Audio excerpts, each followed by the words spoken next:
Sasa hapa kwetu shule zetu Alliance, Mangu, wapi, watoto wetu hapa wamepelekwa shule iko chini na maksi yao iko juu. Watu wengine wameletwa kwa mashule zetu hapa. Matamshi ya Rigathi Gachagua na National Schools. Kwa mujibu wa Gachagua, eneo lake kule anakotokea, kwa maana ya maeneo ya Mlima, tasema kwamba mkoa wa Kati zamani,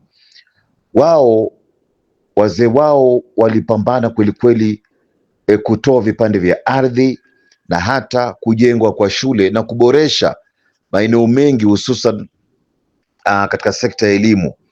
Na katika hili amenukuliwa akisema namna jinsi serikali inavyofanya mipango ama kuratibu wanafunzi wanavyopaswa kujiunga na shule za upili kutoka grade 9 ni kwamba wengi wametoka katika maeneo isokuwa rafiki na elimu, kwa maana wengi wametoka nje ya mkoa wa Kati ama Mlima. Na katika hili baadhi ya watu maeneo yao wamekataa kujenga shule, hospitali na miundombinu muhimu katika jamii kwa ajili ya kuboresha maisha ya watu ama watoto na watu kwa ujumla katika jamii. Wengi ya watu wametoka kule Northeastern, kwa maana kaskazini mashariki, ama wengine wametoka Baringo na kadhalika, ama maeneo mengine ambao labda pengine hawajawekeza pakubwa katika infrastructure, miundombinu ya elimu, kwa maana darasa, compound iwe safi na maeneo salama, mazingira tulivu, kuruhusu elimu kufanyika kwa faida ya kunoa watoto wetu. Kwa hiyo badala ya wao wenyewe kuboresha makwao, wao wanaiba pesa, kwa maana CDF ambazo zinatolewa na serikali kila mwaka. Badala ya kujenga darasa, mazahanati, hospitali na maendeleo mengine kama barabara, wao wameamua kuiba hizo pesa na kujinufaisha, kujenga maorofa, kununua vipande vya ardhi na kujiendeleza katika mambo mengine ambayo kwa hakika haisaidii wananchi ambao wamewachagua. Na ndio sababu wamesema kila mtu asomee kwao, kila mtu akae kwao. Wengi wamekuwa na mitazamo tofauti kuhusiana na matamshi ya bwana Rigathi Gachagua. Wapo ambao wanamuunga mkono na wapo ambao kwa hakika wanakuja na mitazamo tofauti kwamba anaeneza ukabila. I saw Rigathi Gachagua coming out to complain that zile shule ziko Mount Kenya, those national schools within Mount Kenya region, kina Mangu, Starehe Boys, Starehe Girls, those big schools in Mount Kenya region, that they are being dominated by learners from other parts of the country, by learners from other tribes, all right? So according to Rigathi Gachagua, yeye ana prefer shule kama kina Starehe, kina Mangu, and those other big schools within Mount Kenya region. They should be given, first priority should be given to learners within that region, all right? Kama shule kama Mangu ama Starehe, wacha kwanza vijana wanafunzi wa Kikuyu wa join kwanza as the majority, then hawa wengine kutoka nje watakuja kujaza hii nafasi. It disturbed me because that kind of reasoning is sheepish, very sheepish. Look here, if a student from Maralal, a student from Wajir, Coast, or whichever region is admitted to Mangu, Lenana, or Starehe, and the admission is based on merit, that this student has met the threshold of joining a national school, then so be it. What is the fuss about? What is the fuss about? You see, a tribe cannot be a threshold.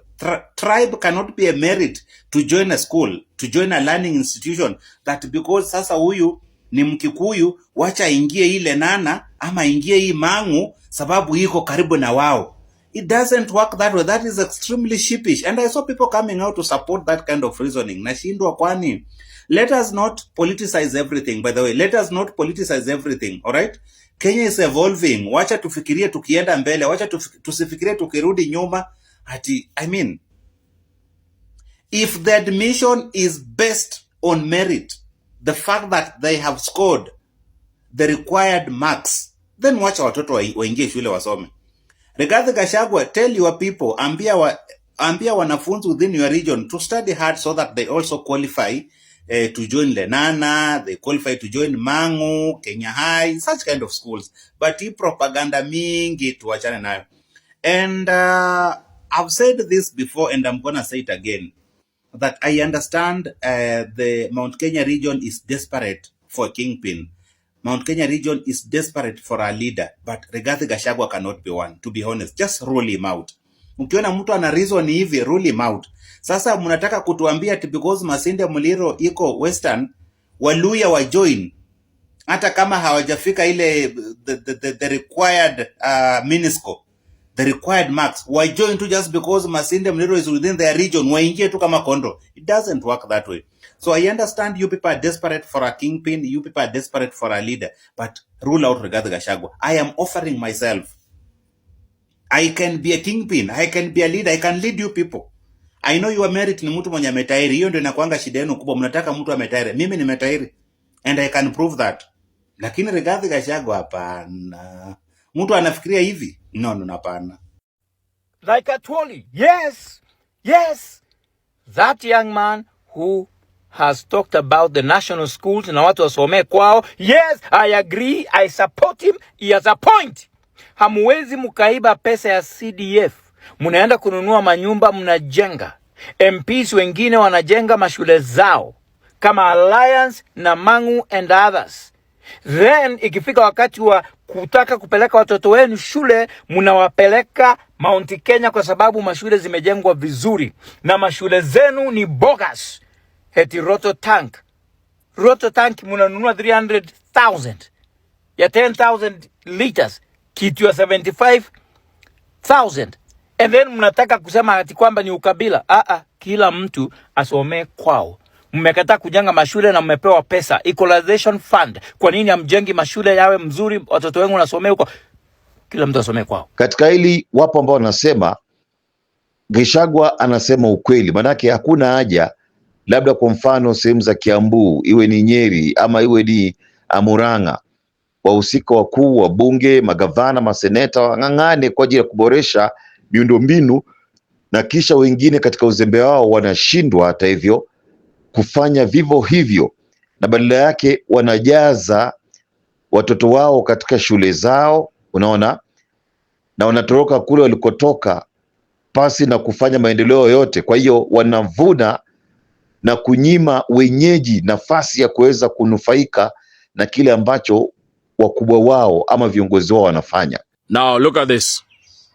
These are constituencies in northeastern part of this country. Let the MPs come clear and tell us what I've done with this money. This is not just 1 million, but 100 and something million Kenyan shilling. You know, sometimes when you ask questions, people say you are tribal. Rigathi has just brought in an eye-opener of whatever things that happens.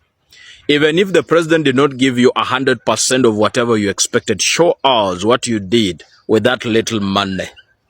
This is the Constituency Development Fund that was allocated to these people. Dadaab, Wajir, Mandera, Bit, Balambala. These are the people who are singing Ruto Tosha, Ametosha, Ruto Raisi, way to these ones. Now, you want to tell me that nyama ya nguruwe ni haram na ni mbaya zaidi kuliko pesa za wananchi? Mmekula pesa za msaada, mmekula pesa za walemavu, mmekula pesa za wamama. This one's right. Be sincere to yourself.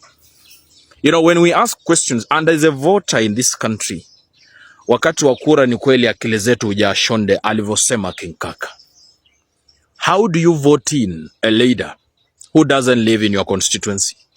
Someone lives in Karen, but during the election year, that person will come and campaign, and you'll still vote in for that person. Are you sincere to yourself? Are you being so sincere kwa nafsi yako? There is something wrong.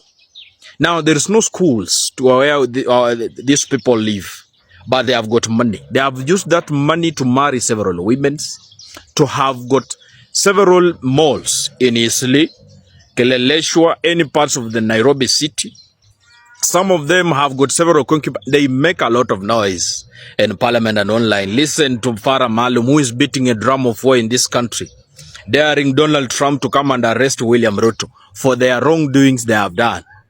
You know, sometimes you have to listen to yourself as a leader and ask question, whatever you speak, is it okay? Is it going to the right people? Come clear and show us what you have done, Farah Malam, where you live. You said Natembeya has to be chased out of this country. He's a very bad person. But if you go where he comes from, he has done commendable job, even if it's not 100%. But for you, what have you done? You want to tell us that you guys have got a lot of problems as compared to other people in this country. And even if you have got a problem, then show us what you have done with that little money that was allocated to you. And to the people of this country, Kenya, the Auditor General report is so much open to everybody. You can as well access it anytime you wish. And if you don't know, I will help you. Go through it very well. You'll be surprised. Where you come from in a constituency, there is an international school, but it's a hot air. There is nothing on the ground. Yes, and if you don't know, come. I'll help you go through it. I don't know who is supposed to audit these people, but hii pesa ni mingi. These MPs have been there for the longest, and that's why you ask questions. Mbona mtu anakaa hapa long time? 15 years, 10 years, anatafuta nini? They enjoy your money. Come clear and chase them away. You have got one silaha, and that is your voters card. Within a locality, intakana labda pengine a certain percentage, kama ni shule, a certain percentage ya opportunities ipewe locals. Kisha wengine wanaweza kuja kwa ajili ya kuwapa opportunity na kufanikisha national integration. Na wapo ambao wamepinga wakasema hapana, huko ni kueneza ukabila, kwamba kila mtu mradi wewe ni Mkenya kuna haki ya kusoma alipopote pale. Na nimejaribu kukusanya mitazamo ya watu mbalimbali kwenye mitandao ya kijamii kwa ajili ya kuweza kuyafuatilia na kuyasikiliza kwa kina. Hivi mtazamo wako ni upi? Je, Gachagua ipo sawa ama anapotosha umma? Je, ipo sawa kila mtu akae kwao? Na kwao ina maana kwamba sio lazima uwe ni kitovu cha asili yako, iwe ni sehemu husika kama labda pengine Kakamega, Bungoma, Kilifi, Murang'a ama Kagio. Unaona, unaweza kuwa labda pengine asili yako wewe ni Mbaluya, lakini mama yako ama wazazi wako, babako wameishi Kiambu ama wameishi Machakos zaidi ya miaka 10. Huko umesoma, umekaa miaka yote hiyo, huko inaweza kuwa ni kama kwenu. Unaona, ndio kitu labda pengine Rigathi Gachagua anasema labda ulipata kitambulisho Kiambu na wewe ni Mteso. Unaona, inaonyesha kwamba nyuma kitambulisho huko ni kwenu kwa mujibu wa katiba ya Kenya. Labda alikuwa anarejelea hivyo. Kwa hiyo iwapo mtu ameshindwa kufanya majukumu yake kule Teso na wewe ni Mteso ambao umezaliwa na kulelewa Kiambu, Kiambu ni kwenu kama wale waliopo sehemu za Mpeketoni na kadhalika. Kwa hiyo katika hili inakuwa ni gumzo kubwa sana. Anasema kila mtu ajenge kwao, manake hawa wazazi ambao wako maeneo fulani ndio wanachagua viongozi. Unaweza kuwa ni Mluya, unaweza kuwa ni Mkisii, umechagua kiongozi sehemu za Kirinyaga na yeye anawaletea hao maendeleo. Kwa hiyo na kila sababu ya kufaidi na maendeleo ambayo kwa hakika yanashushwa ama yanatekelezwa na wahusika wakuu Migori, Homa Bay, Kisii, unaona, ama sehemu za Moyale na kadhalika. Hivi mtazamo wako ni upi haswa? The issue of education is very sensitive, especially now that Gachagua has given his thoughts on it. It has now, it's been injected fully. So a lot of people are going to analyze it from that lens of the political, of the tribal card. So I'm also going then to put in, first of all, yes, it will bring a tribal element because development is based on where you are at. And where you are at in Kenya depends on, first of all, the colonial history and also post-colonial history. In that, if you were under Moi, mainly under Kenyatta, schools continued being developed following the colonial foil. And the colonial foil was twofold. Number one, still keeping the national school system. And then after that, the provincial school system was born. This was born out of mainly the churches who had the bigger share of schools at that time, wanting to have a larger catchment. As good enough a catchment as national school, but because they didn't want to be on that level, they decided, let's keep it provincial so we have a bigger catchment. And so they created the provincial schools at the beginning to accommodate the religious churches, religious born churches, because that's their business. The church is anyway. So that's where the Precious Bloods and these other schools were born. Look at the early provincial schools. They came from there. Sure, a couple of DBs rose and rose, and they started doing good enough that they were promoted to provincial schools under Moi, but that had been the MO. So we have this system that was first developed by the colonialists, the national school system, and then we have the churches that were now trying to have a larger catchment because they saw how the national schools are doing, and these guys also wanted to indoctrinate more higher educated people or better performing students so that they can go and continue the system to be more everlasting. Then they created the provincial school system. Let's never forget that. So as a result, this unequal system was built to serve two purposes. Number one, the colonial system, and later after that, the neo-colonial system that exists in Kenya.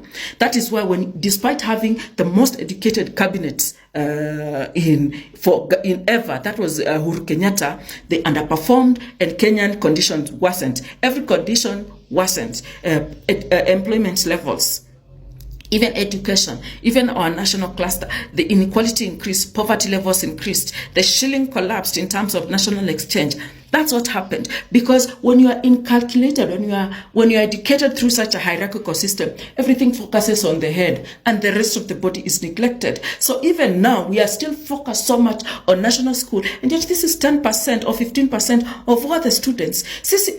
And that is also nature, although there is rigging, so that a lot of schools now get everybody from the national schools. We know from Moi's time, this is where now corruption went into national schools. It was not so much the best students, it was also cronies, right? His people, the people in power, paid millions at that time to take their children to school. If you've been to a national school, you know this for a fact, especially during Moi's time. I was there during Moi's time, and some of the students who came, they were from the PSS and all these, and all the rich. That's how they paid their way. We know that. Oh yes, in case you're thinking, so that the system is, it's not just for the A student, it's for the rich to take their students there, because if you are even Harvard or a top Ivy League university and you're recruiting and you see somebody from Kenya is from Alliance, you know they are top notch. They may not be, so it will be easier for them to get in. That's how the world thinks. Now, sisi kama wazazi, because we are waiting to win this lottery of going to a national school, so we think we cannot abolish this because this is the path to success. But how? How has this success been translated to Kenya? We are right now, 60 now going 60 something years into independence, we are still suffering this problem of inequality, of underdevelopment, of state capture, even through education. The great Mwai Kibaki state capture of education was in two ways. Number one, increasing the same destructive and ecosystem where now they put in more funds to create more national schools or to expand their capacity rather than looking at the ground. Of course, they said MPs have CDF money. They were given now to develop the other schools because CDF schools came up at that time. But that's how the system was done. Rather than education being given from a national front, some money was set aside through a corrupt means, because Kibaki, when the MPs revolted, he gave them money, he gave them budgets, bigger and bigger budgets. So we saw how that operated. And this now brings me to the second issue. The other part of unevenness of the state capture was universities. We'll still have the same problem because now the national schools received a bigger share of national money, which is taxpayer money, which means the money did not go to the people themselves. It did not go to the rest of the students. So you're still feeding. Most of the budget is going to the 90 or now maybe 80%, because now extra counties also got a bit of it. But still the majority of Kenyans are still receiving less than their share or an equal funding for education. I hope now this is making sense. Then now the other money was subject to corruption. You're still told money has come in, but it hasn't gone. It hasn't reached where it's supposed to go, the destination. That's why I said people now from those marginalized regions, you're going to have a talk with your MP and your leadership and then the president. If you come from Northeastern, they still get the same capitation. Despite getting the same capitation, and even when you look at the records, pesa imeenda huko hata SHA, but those schools don't exist, those hospitals don't exist. They are very good at building castles in the air that never exist and money still goes. Then you come to Nairobi, and start saying, now we are trading here, we are here. This is now where you'll realize how corrupt your leadership has been, how underdeveloped you've been. We have had devolution for now. How many years? We are now going into the 15th year of devolution. Now, that's been a problem. Well, let's go back to the development and systemic change that we have been looking at, especially under the Gen Z movement. When people have said Matiang'i did something on education, I countered and said, dealing with exam cheating is not a problem. It's not even a solution, because you can deal with cheating, especially for the poor. Remember, like theft. Theft is only a problem when it's for the poor. The rich steal. They steal more and blatantly and flaunt it. So the point is, he said he has eliminated cheating, but yet those schools are filled with the children of the elite. Right?